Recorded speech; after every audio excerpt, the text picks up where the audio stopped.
नमो हरिहन्ताणं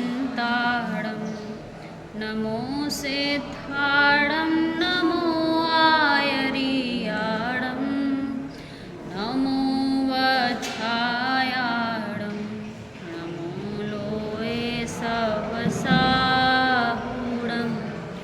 मोक्षमार्गस्य नेतारं भेत्तारं कर्मभूभृतां ज्ञातारं विश्वतत्त्वानां वन्दे तद्गुरुं। हम यहाँ आत्म भावना की चर्चा कर रहे हैं, पेज नंबर 124, जो आदरणीय बड़े पंडित जी साहब द्वारा रचित है।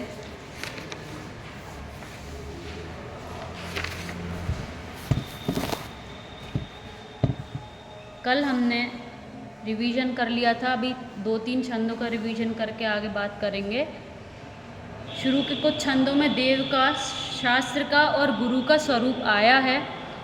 फिर 8वें छंद से आया है कि वह जो मोक्ष मार्गी जीव होता है, श्रावक होता है, वह कैसी भावना भाता है कि अष्ट मूल गुण धारण कर अन्याय अनीति त्यागु में छोड़ अभक्ष सप्त व्यसनों को पंच पाप परिहारू में। वह जो श्रावक है वह चाहता है कि जैसे पेड़ की मूल मतलब जड़ जब तक मजबूत नहीं होती तब तक उसके फल फूल आदि स्वस्थ नहीं रह सकते, ऐसे ही मुझे मोक्ष मार्ग में आगे बढ़ना है तो पहले अष्टमूल गुणों का पूर्णतः धारण मुझे करना पड़ेगा। अष्टमूल गुणों को पूर्णतः धारण करना पड़ेगा, तब मेरी जो मूल है वह पक्की होगी और तभी मैं मोक्ष मार्ग में आगे बढ़ पाऊंगा। इसलिए इनका नाम मूल गुण है।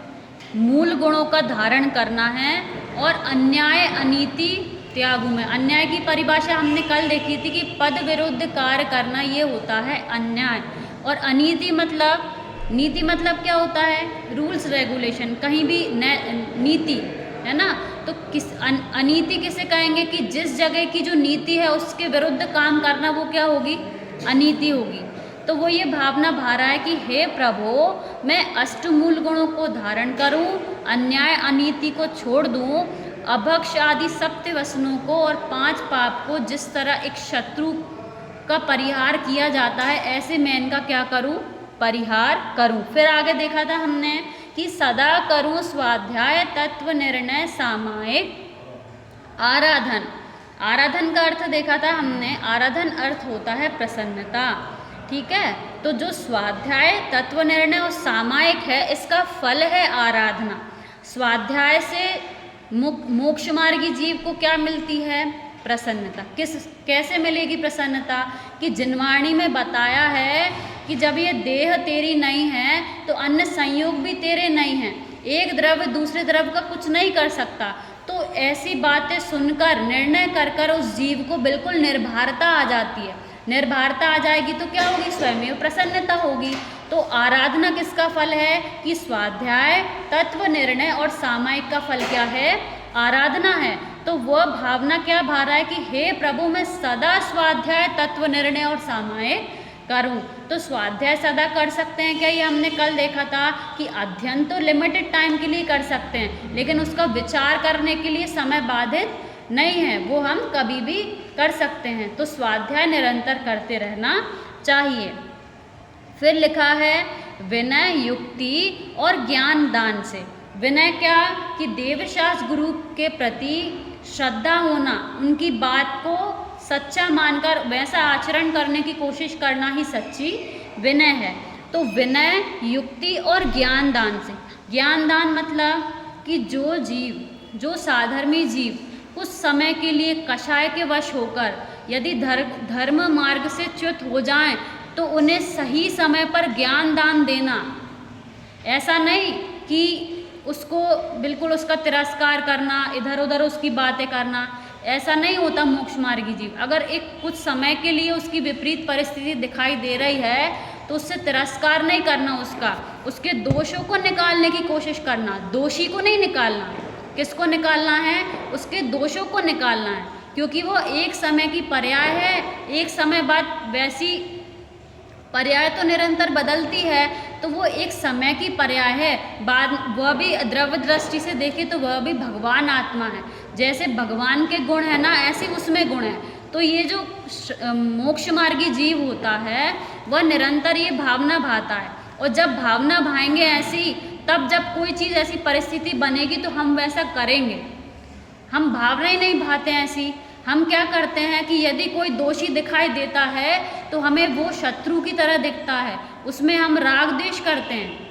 लेकिन ऐसा नहीं है, दोषी बुरा नहीं है, उसके दोष बुरे हैं और उसको निकालने का प्रयास करना चाहिए। फिर लिखा है 10वें वाले का पाठ करते हैं। जितनी मंद कषाय होय उसका न करूं अभिमान कभी, लक्ष्य पूर्णता का अपना कर। यहाँ लिखा है कि जितनी मंद कषाय होय उसका न करूं अभिमान कभी। मतलब मंद कषाय से यदि हम दान, दया, पूजन, स्वाध्याय आदि करते हैं तो उसमें अभिमान नहीं करना।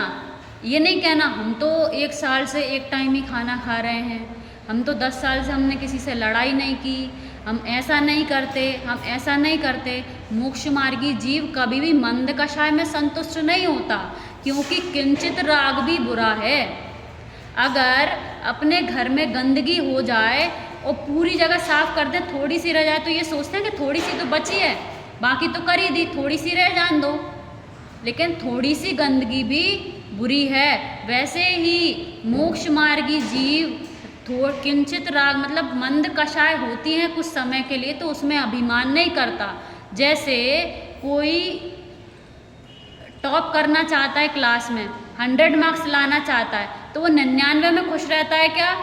लोग तो उसको कहते हैं कि तेरे तो 99 आए हैं। बहुत सारे 124, 125 बहुत सारे बच्चे तो ऐसे हैं कि जो पास भी नहीं हुए। वो कहता है कि नहीं, मुझे उससे मतलब नहीं है, मैंने पुरुषार्थ तो 100 मार्क्स का किया था और 1 मार्क कटने पर भी उसे जैसा खेद खिन्नता होती है, ऐसे ही मोक्ष मार्गी जीव की भले ही कषाय कम हो गई हो, लेकिन मंद कषाय में वो अभिमान नहीं करते। क्योंकि अभिमान जब आ जाता है, अभिमान पता है कब आता है अपन को? जब हम अपनी चीज़ से संतुष्ट हो जाएं। जैसे सपोज हम कुछ कर रहे हैं और अभिमान पता है कब आ जाएगा? कि हमने बहुत कर लिया। जब हमें अभिमान आएगा तो किंचित राग में अभिमान करना बुरा क्यों है? क्योंकि हमें ये राग पूरी हटानी है। अगर हमने अभिमान कर लिया, उसमें संतुष्ट हो गए, तो बची हुई कषाय अच्छी है क्या? बची हुई कषाय भी नष्ट करनी है ना, इसलिए उसमें अभिमान नहीं करना, क्योंकि किंचित कषाय भी बुरी है। जैसे हमने 5 पांडवों में देखा है कि 3 पांडव मोक्ष चले गए, 3 गए ना, 3 मोक्ष गए हैं और 2 रह गए। किस कारण? कि किंचित राग के कारण। तो किंचित राग भी बुरा है, इस उदाहरण से हमें ये समझना चाहिए। तो मंद कषाय में हमने अगर अभिमान कर लिया, दया दान आदि में अभिमान कर लिया, तो कहते हैं कि ये तो देह की क्रिया है। दया दान आदि करना ये तो देह की क्रिया है। तुमने क्या किया? देह की क्रिया में संतुष्ट अगर हो गए तो मोक्ष मार्ग में आगे नहीं बढ़ पाएंगे। इसलिए ये मंद कषाय जो हैं वो कुछ समय के लिए अच्छी है, लेकिन उसमें संतुष्ट नहीं होना। फिर लिखा है लक्ष्य पूर्णता का अपनाकर सहु परिशः दुख सभी। मतलब जो मोक्ष मार्गी जीव है ना, वो सोच के बैठा है कि मुझे तो मोक्ष परम सुख चाहिए, पूरा सुख चाहिए। तो क्या वो स्वर्ग सुख में, यहाँ पे मनुष्य पर्याय में थोड़ी अनुकूलता में जो सुख मिला उसमें संतुष्ट होंगे क्या? वो नहीं होंगे, क्योंकि उसका लक्ष्य तो किसका है? पूर्णता का लक्ष्य है। इसलिए मंद कषाय में अभिमान नहीं करना। लक्ष्य पूर्णता का अपनाकर सहु परिशः दुख सभी। अब क्या हमें परिशः जो प्रतिकूल परिस्थिति बन गई, जो दुख हमें प्रतिकूलता आ गई, तो उसको सहन करना है। कैसे सहन करना है? तो देखो मैं कुछ पढ़ के बताती हूँ। दादा ने 12 भावना लिखी है। ये जो 12 भावना है ना, ये हमें याद होनी चाहिए, क्योंकि ऐसी परिस्थिति आए तो जब कोई चीज़ याद होती है तो उसका विचार आता है ठीक है। तो ये याद क्यों करना, क्योंकि जिस समय हमें प्रतिकूल परिस्थिति आए उस समय हमें ये बातें याद आना चाहिए, क्योंकि कोई चीज़ कर्म के उदय से आई है वो हमारे दुखी होने से नहीं जाएगी, वो कर्म का उदय दूर होगा तब जाएगी। हम कितना रो लें, हम अगर रोएंगे अभी वर्तमान में दुखी होंगे तो भविष्य के लिए कर्म बंधेंगे। तो कहते हैं कि वो कार्यकारी नहीं है। जिस समय दुख प्रतिकूलता आई है उस समय हमें वो परिचय जैसे मुनिराज सहन करते हैं, ऐसे थोड़े थोड़े परिचय हमें भी सहन करना चाहिए। तो उसमें लिखा है, देखो, दुखमय पर्याय क्षण भंगुर सदा कैसे रहे, अमर है ध्रुव आत्मा वह मृत्यु को कैसे वरे, ध्रुव धाम से जो विमुख है वह पर्याय ही संसार है, ध्रुव धाम की आराधना का सार है।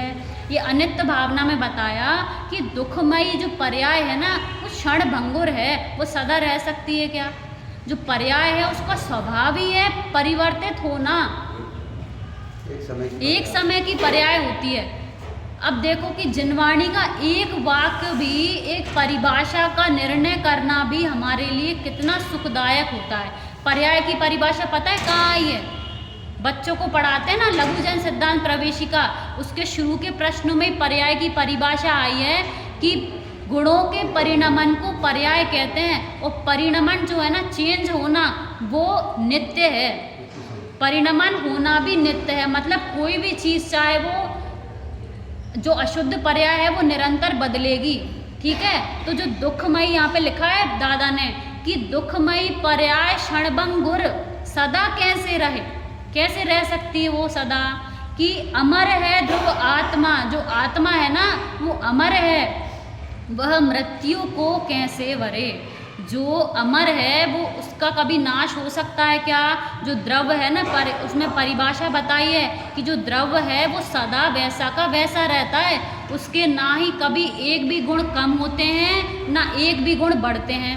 तो ऐसा निर्णय अगर हमें हो गया कि मैं जो हूँ भगवान आत्मा हूँ, ये जो आत्मा है वो द्रव्य है, जो द्रव्य है उसका कभी नाश नहीं हो सकता, तो मैं जो पर्याय, जो दुख रूपी जो पर्याय आ रही है वो क्षणभंगुर है, ऐसे परिचय सहन करना है। फिर देखो अशरण भावना में क्या लिखी है, जिंदगी एक पल कभी कोई बड़ा नहीं पाएगा, रस रसायन सुत सुभट कोई बचा नहीं पाएगा, सत्यार्थ है बस बात यह कुछ भी कहो व्यवहार में, जीवन मरण अशरण शरण कोई नहीं संसार में।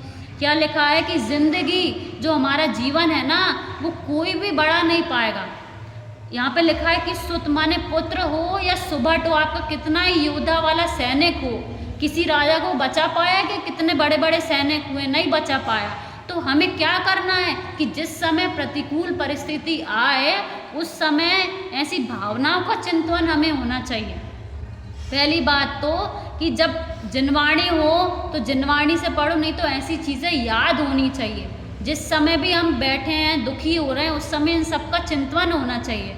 हमें अगर मरण का भय आए तो ये बात याद आनी चाहिए कि अमर है ध्रुव आत्मा, वह मृत्यु को कैसे वरे, वह कैसे आत्मा मृत्यु को प्राप्त हो सकती है, नहीं हो सकती।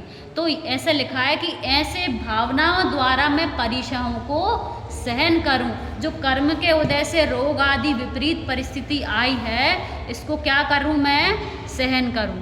फिर लिखा है गुणी जनों पर हो श्रद्धा व्यवहार और निश्चय सेवा, उनकी करें दुखी प्रति करुणा, हमको होवे सुख देवा। गुणीजन मतलब कि जो आत्मा को अनंत गुण रूप देखे जाने वे गुणीजन हैं। जो अपनी आत्मा को जाने वो गुणीजन है। क्यों? क्योंकि जो अपने को ही नहीं जानता वो पर को क्या जान पाएगा।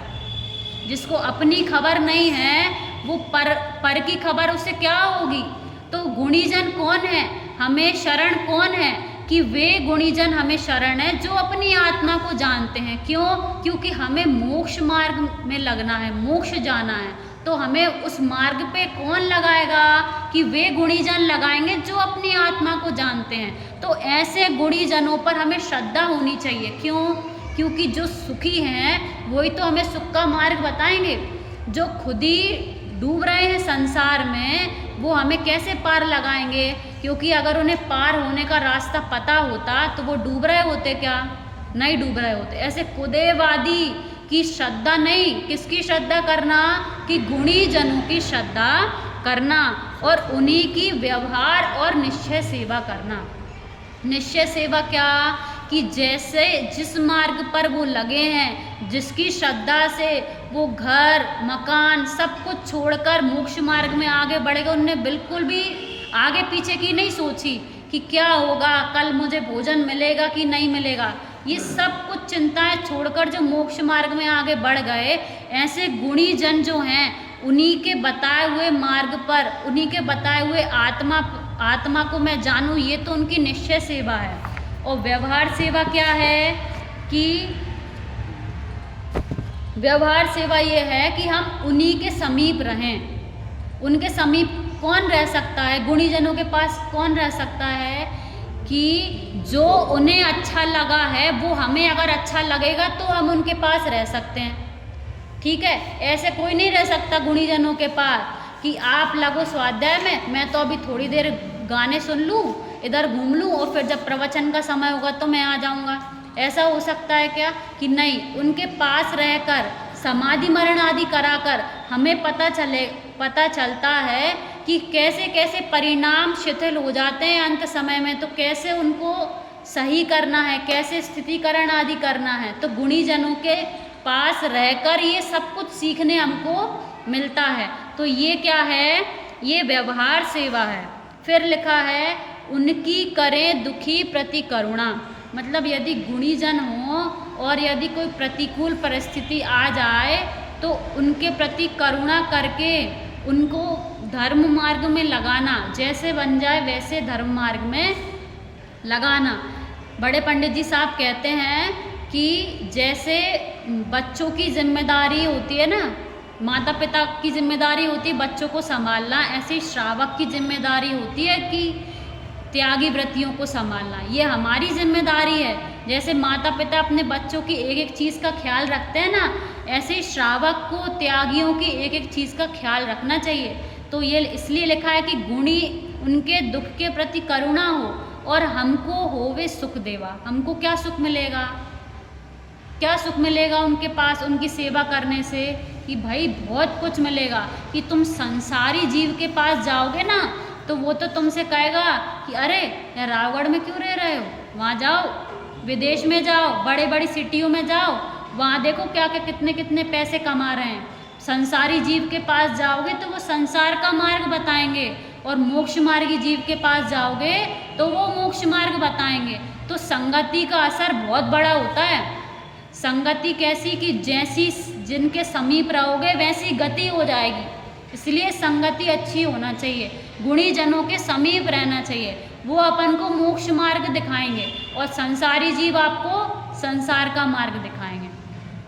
फिर आगे क्या लिखा है, शत्रु न जग में दिखे कोई, उन पर भी नहीं शोभ करूं, यदि संभव हो किसी युक्ति से, उनमें भी सद्ज्ञान भरूं।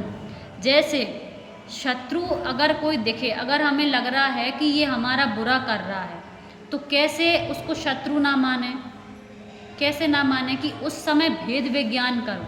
कैसा भेद विज्ञान, कि कर्म का हमारा उदय था वो तो केवल निमित्त मात्र है, तो वो भी जैसे मैं हूँ ना, ऐसे भगवान आत्मा, ऐसी वह भी भगवान है, लेकिन हमारे कर्म के उदय से वो कुछ समय के लिए प्रतिकूल दिखाई दे रहा है। तो अगर वो कुछ कह भी रहा है ना, तो यदि कोई क्रोध कर रहा है तो उस समय हमें गुस्सा नहीं आना चाहिए, हमें कैसा होना चाहिए, कि उस पर करुणा आनी चाहिए, कि देखो बेचारा कैसे स्वभाव में रहता और अभी कैसी कषाय उत्पन्न हो गई तो क्रोध कर रहा है। तो उस समय अगर अपन ऐसे वाक्य कहेंगे तो वो भी शांत हो जाएगा और हम भी शांत हो जाएंगे। लेकिन हम क्या करते हैं कि कोई क्रोध कर रहा है तो और क्रोध करेंगे, तो ना वो शांत रहेगा ना तुम शांत रहोगे, और उस समय भी आकुलता, बाद में भी आकुलता, तो उससे कुछ फायदा है क्या? ये फायदा नहीं है।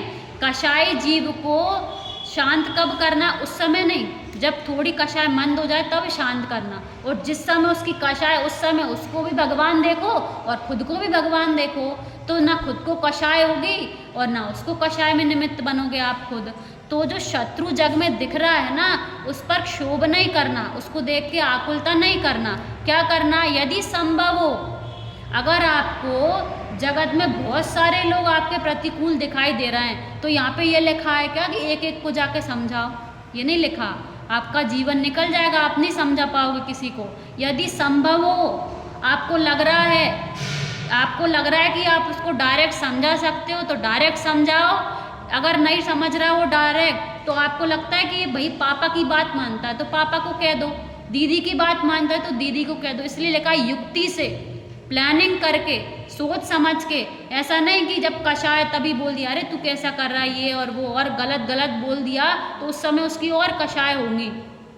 तो यदि कोई कषायवान दिख रहा है, आपको लग रहा है, तो यदि संभव हो किसी युक्ति से उसमें भी सद्ज्ञान भरूं। सद्ज्ञान मतलब सम्यक ज्ञान, उसको समझाऊं कि ये करने लायक नहीं है, ऐसा सद्ज्ञान उसको भरूं।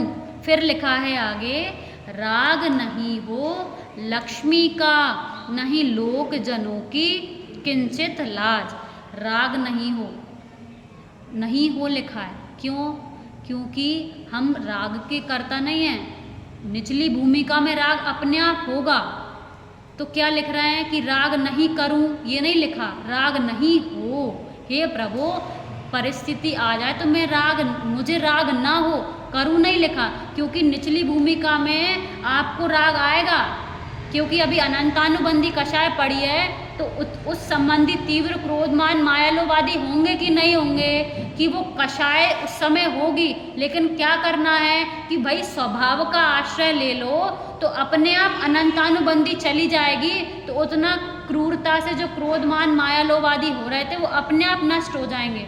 वो कषाय, ये मत सोचो अरे यार गुस्सा आ गया आज, तो हमने पढ़ा था, सोचा था कि अब गुस्सा नहीं करेंगे, वो गुस्सा हो गया, तो गुस्सा तो हो गया और उसमें आकुलता कर रहे हैं कि क्यों हो गया। अरे भाई अनंतानुबंधी कषाय है, तुम्हारी अभी जैसी निचली भूमिका है उस संबंधी कषाय होंगी। तो ये मत सोचो कि कैसे हो गई कषाय, अरे अपने को भूले थे इसलिए कषाय हो गई, तो अपने को जान लो तो कषाय अपने आप नष्ट हो जाएगी। तो पॉजिटिव चीज़ करने की सोचो, ये मत सोचो कि इसने कुछ कह दिया तो अरे गुस्सा नहीं करना और अंदर ही अंदर आकुलित हो रहे हैं, तो और कषाय होगी। तो इसलिए लिखा है कि राग नहीं हो, यही पढ़ रहे थे ना, हाँ, राग नहीं हो लक्ष्मी का।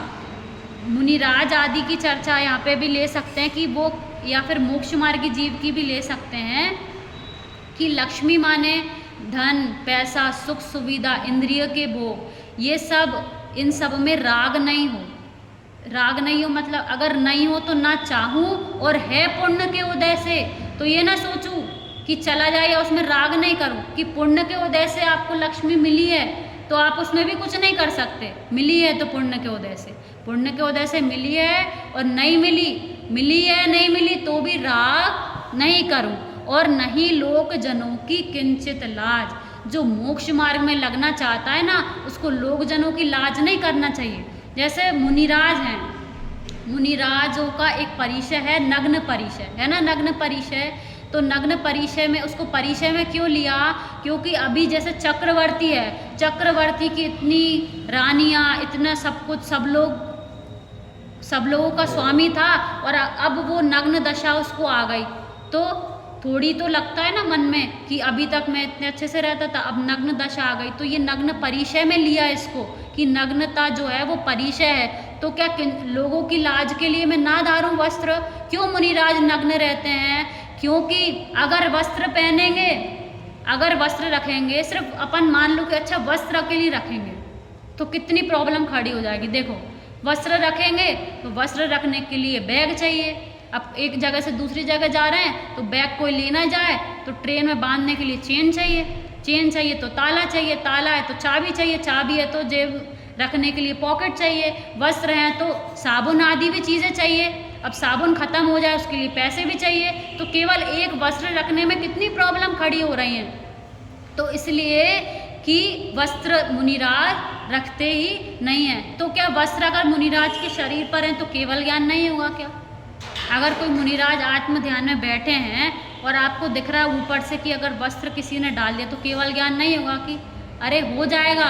अगर उसमें उन्हें राग द्वेष नहीं है तो हो जाएगा। अगर उनने ये राग कर लिया कि अच्छा रहा आज तो रात अच्छी निकल जाएगी, ठंड लग रही थी, तो अगर ऐसा राग कर लिया तो भी केवल ज्ञान नहीं होगा। और ऐसा द्वेष कर लिया कि मैं मुनिराज था, इसको दिख नहीं रहा था कि मैं नग्न रहता हूँ और इसने वस्त्र डाल दिए, ऐसा द्वेष भी कर लिया तो भी केवल ज्ञान नहीं होगा। अगर वस्त्र हैं और राग देश नहीं है तो केवल ज्ञान हो सकता है। तो वस्त्र उसमें बाधा नहीं है, जो राग देश है ना वो मोक्ष मार्ग में बाधा है। ऐसे राग देश को हम त्याग करें, इसी मंगल भावना से आज की वाणी को सहजानंदी शोध स्वरूपी